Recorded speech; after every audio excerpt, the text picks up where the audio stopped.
Hey Alban, how's it going? Hello, I'm fine. How are you? I'm fine as well, thank you. Hey Maya. Good.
Okay, Paul, so yes, I think we can get started right now.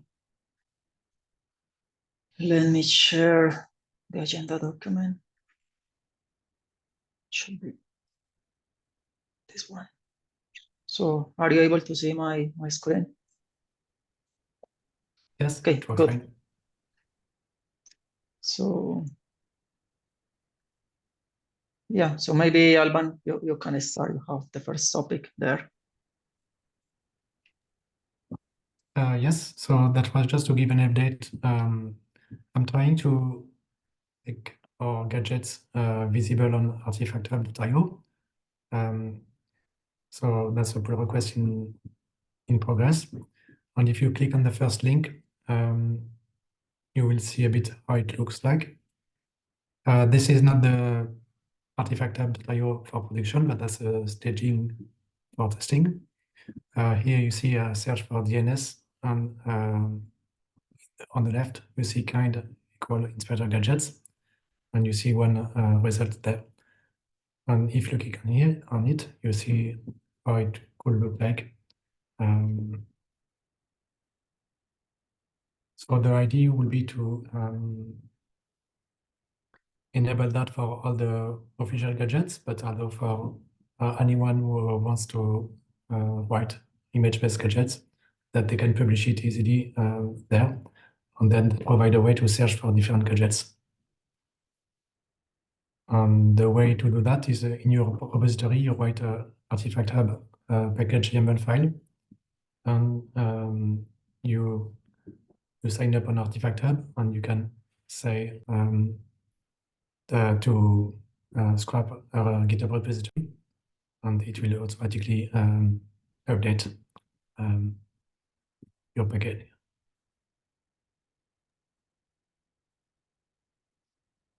That's all for this. So this is not yet in production, but that should be soon. So the official Artifact Hub website doesn't have an Inspector Gadget kind yet, but it should be soon like this.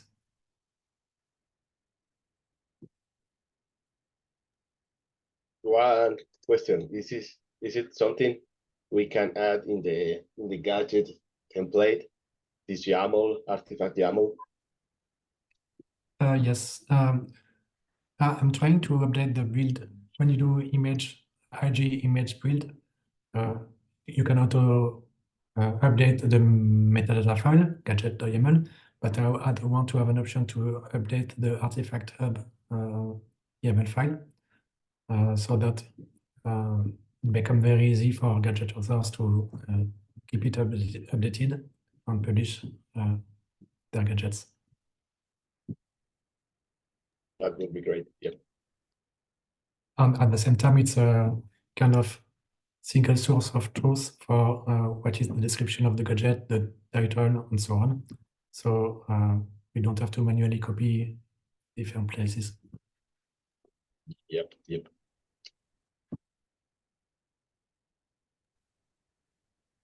Where is the README coming from? Is the README of the repo?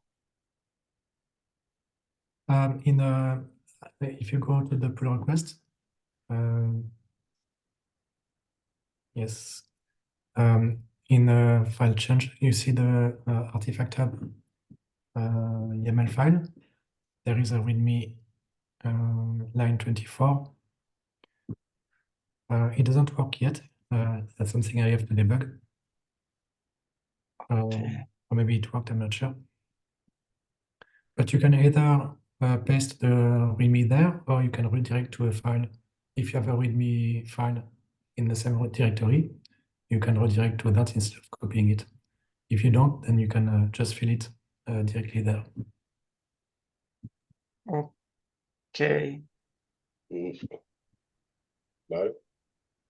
Yeah, no, No. I was going to say that we need to think a bit about that, because I think the information that is on the README could also be on the metadata file, but I don't think that we want users to copy and paste that by hand.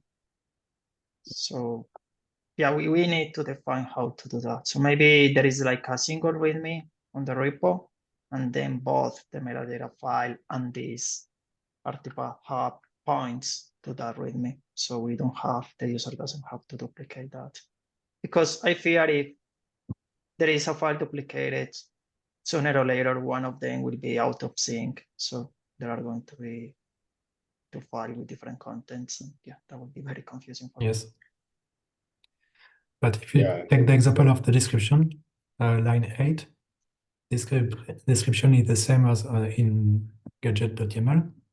And I want to write the build tool to automatically update this file, so it's not something that is manually written. But I think if it's a template, I think we could at least provide a way that is easy to use if people is starting from the template. With the template, we'd always, but I already have a README file, and could already have a README, in the README file, a section about install. So in my opinion, in this file, in this artifact file, we can put links to the README file that is already here. And also we could include here an install section and put that link when we build things here. I mean, avoid people writing, copy and pasting things. And in the README and the install section of this file, we can put just links to that. Because keeping this updated and also updating the file inside the repo, I don't think people will do that. I mean, they will Yes. do, they should, but we can keep it, we could keep their life easier doing it by them. Yes.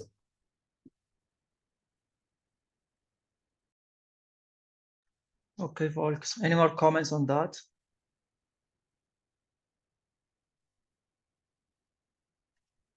Okay, if there are not any more comments, I will like to switch to the next topic. So this is about the sale bot. So I enable a GitHub action that marks what is going with this UI. It's looking very weird. Anyway, so I just enable a bot that marks all issues and PR as stale after 60 days. And then if there is no any more activity, after 14 days, the issue or the PR is closed. So if we look currently at the stale issues of PRs, you see that there are a lot of stale issues right now. So this will be closed in 14 days if there is no any activity there. So please check the issues that you open, check if those are still relevant, and make a comment or remove the label if you think we should still keep in there them. And the same for the PR. So yeah, just to be sure that we don't close anything that we would like to have.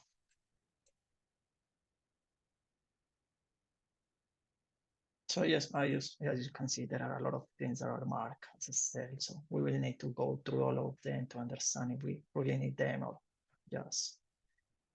or if we just can let them be closed by the bot.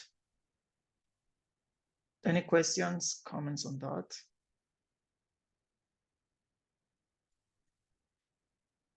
Okay, and yeah, the Next topic is probably from Alban, but yeah, I can discuss also about that. So the current time of the meeting is not very well suited for people in India, China, and that part of the world.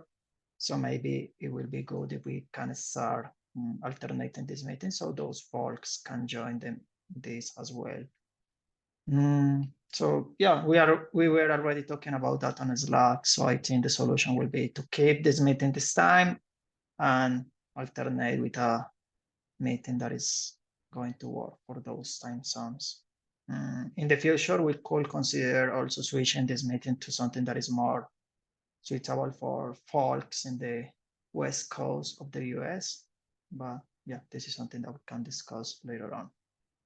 So yeah, I think Alban, you are up for leading the other meeting as the time will be no good for me, right? Yes, I can do it for next time. But if anyone else volunteer, that's fine too.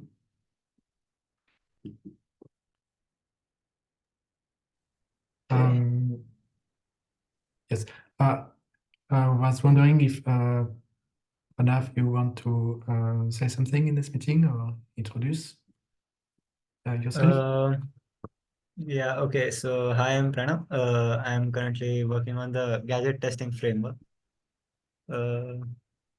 And yeah, actually, Alban, okay, so maybe we can discuss it on the chat. I just wanted to ask, like, in the gadget template one, we have to add those helper functions too, right?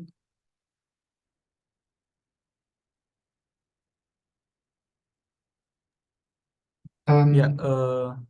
In this, like, we are going to make this like a user can come in and insert their program, and we can also provide some functions so that they can test this. Yes, I'm not sure it should be in the gadget template repository. I mean, the gadget template repository should definitely use those helper functions, but they could be in a different repository so that when we make updates to the code, then you can just render the new version of the library that you use for testing instead of rebasing on the gadget template. Okay.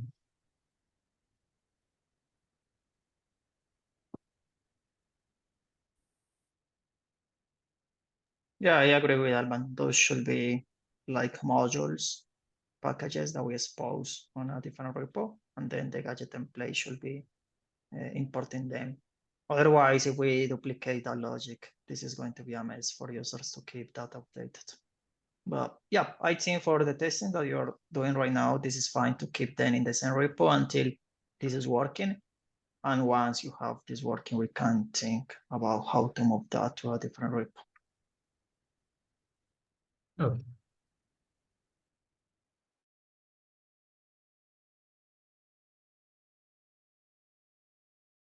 Okay, so just to conclude on the alternate meeting thing, I will talk to you, Alban, or maybe also on Slack to define the time for the alternate one.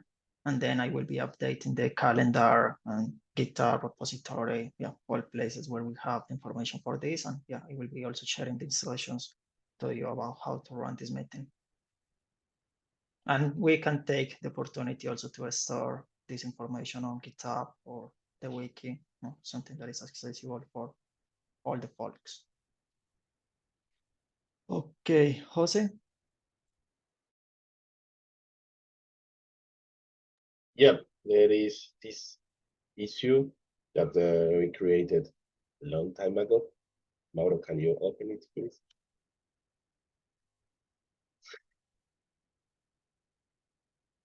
And it is about having a command that allows you to, at the beginning, I remember during the development, we were doing a lot of SSH into the gadget pods and running the dump command to see the status of the gadget tracer manager, the containers, the trace running and everything. But that's something I haven't done in a while, honestly.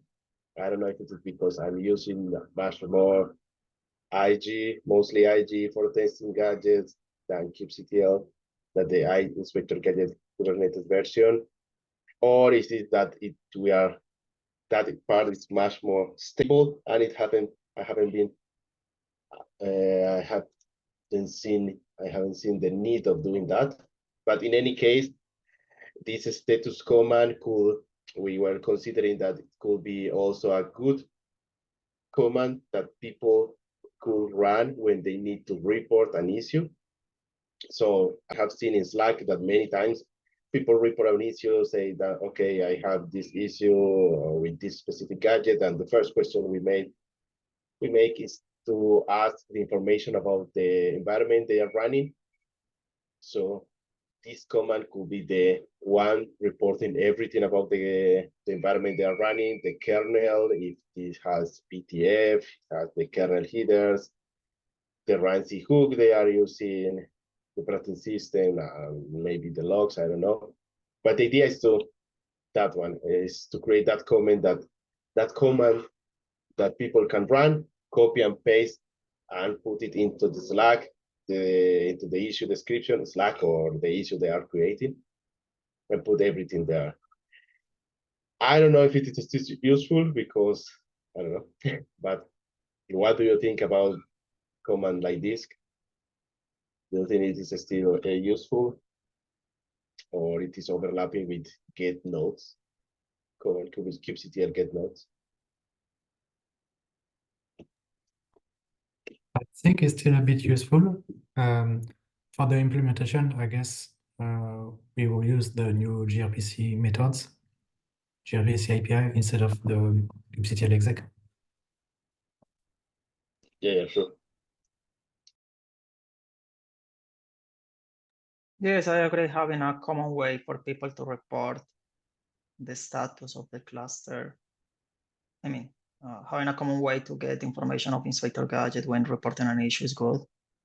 Because I think we have some instructions in the issue template, but it requires running a lot of commands and so on. So having a way where the user only has to run a single command and the command provides all the information that we need to help them to debug an issue will be good. I agree. We will need to define what to include in that command, what the output should be. But yeah, I think we can discuss that further on the issue. I will say kernel versions, ePTF is enabled. Also, the operating system version is useful. Versions of Inspector Gadget, both the client and the server one, and the logs. All of that is useful as well. And yeah, once we support running persistent gadgets, something like that, that should be also useful as well, like to print the list of gadgets that are running, and here we have further information of those gadgets. Yeah, something that we should be a bit careful here is to make this command not to include information that could be, how to say that? Yeah, like secrets from the user, information that the users don't want to expose. So it would be great if the user can just copy and paste that without having to worry about specific information being there. But at the same time, I think the user will have in all the cases to check that to be sure that nothing is being leaked.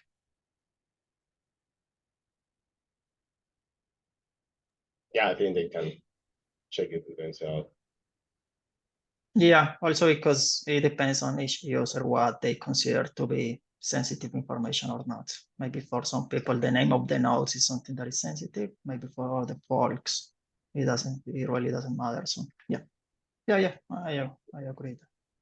We could include as much information as possible there. So yeah, let's discuss on the issue. Let's create or update the list of things that we want to include there, and we can move forward with the other one.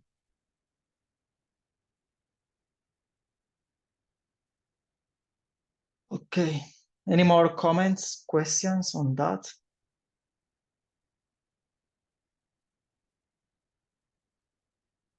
No? Okay, and yeah, I have a final short topic Let me switch to this. So yeah, in the last, not really sure if this is on the last test, but the release I was doing on Monday was really difficult because I have like retriggered the CI something like 6 times to be sure all tests were passing before. So I was like a whole afternoon clicking, rerun, checking that there was a failure, rerunning again and again and again. And the test failing was not the same between the different runs. So it means that there was no actually any issue with that specific test, but it was only a test that was flaky. And yeah, so I was checking this. This is only on main right now. And the integration tests that we are running on Minikube are working quite fine. So if you see, yeah, actually, let's hope that it doesn't break if I change the size of the window. Are you still able to see the window? Okay. Yep. So yeah, I was saying that the tests that we are running in Minikube are quite stable. You can see all of these were passing. In this, there was one issue here. This all good. Yeah, some issue on this one. But if we go to the test that we run on the cloud providers, you can see that, for instance, on AKS 1, 2, 3, 4 out of 10 runs, there was an issue. And yeah, there is even a single test that is failing, but the whole job is marked as failing. So yeah, this is very annoying. And as you can see, the test that is failing between different runs is different. So in this was advised another policy, and this one is was run trace open. This was a different one, and so on. Also here you can see 1, 2, 3, 4, 5, 6 times it was failing. So yeah, I think my idea is clear. We have a lot of flaky tests, and this is very annoying because each time we merge something to main, and implicitly expecting the test to fail and not actually checking what is failing and why. So what it means that I'm not actually paying attention to the output of the CI. So if there is a real issue, maybe we are going to ignore that one. I think this is something that we need to improve, but I don't know how, to be honest. I don't know how we can face that because it's a different test that is failing each time. I have checked, and as far as I understand, the usual failure is a timeout. So I think what is happening is that we are running the test in parallel and we are saturating the CPU. So the node is not able to run all of those gadgets in parallel. And at some time there are timeouts and the test just fails. So yeah, one idea that I have for AKS was to use bigger nodes. Maybe that could help, but yeah, maybe that's not the solution for the root issue that we are having. I was even considering maybe we can control the number of tests that we run on parallel. That could help. Not sure, but yeah, just wanted to ask if you have any ideas on how to improve this situation.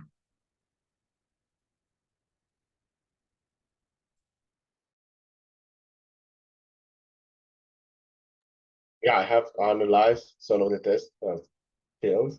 I have noticed also that sometimes it is because the test pod that we create for triggering the events, it's not good, it's not created properly, or it goes in timeout, waiting for condition to be ready.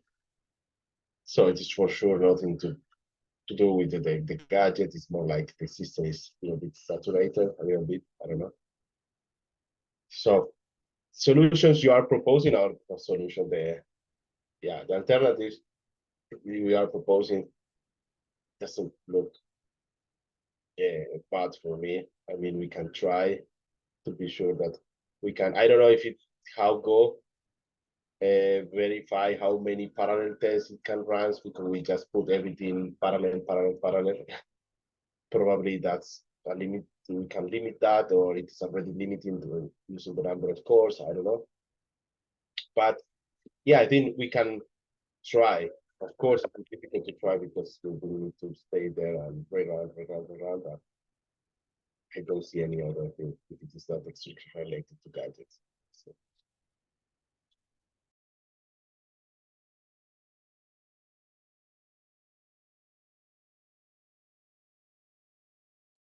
Yeah, maybe we can try the parallel chain. In this case, it maybe it's a little bit difficult to do because we are running the test by using kubectl gadget. So we have to control how many invocations of kubectl gadget we are doing. And not actually, I mean, if we specify the number of tests that we want to run on parallel, we are controlling that on the client side and not on the cluster side.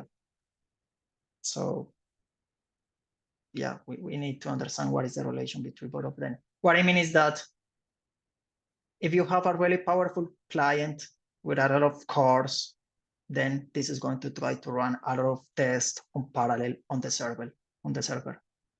So this is something that I have noticed when running the test locally on my machine. My machine has something like 15 cores. So usually the tests on the server start to fail because of the same situation. Maybe we are just being lucky because in GitHub Actions, we have something like 2 virtual CPUs. So the number of tests that we are running on parallel is not that very high. But yeah, I will say that this is something that we need to investigate more because yeah, this is really causing issues for us.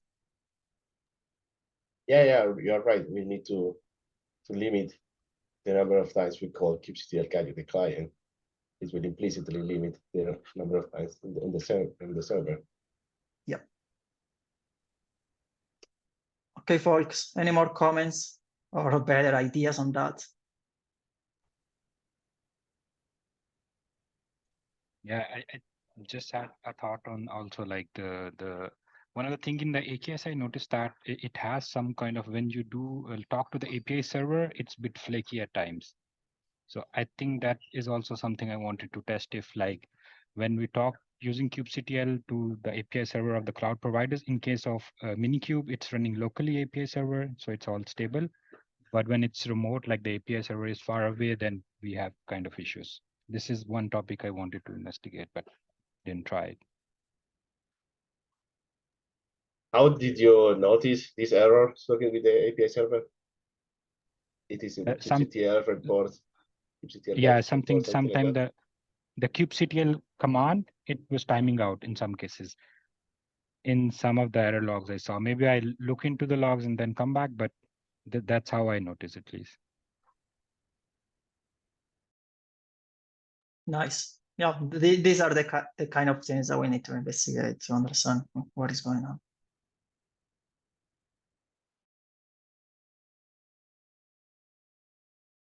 Okay, folks, so we have something like 2 minutes left. So any more comments, topics that you would like to discuss?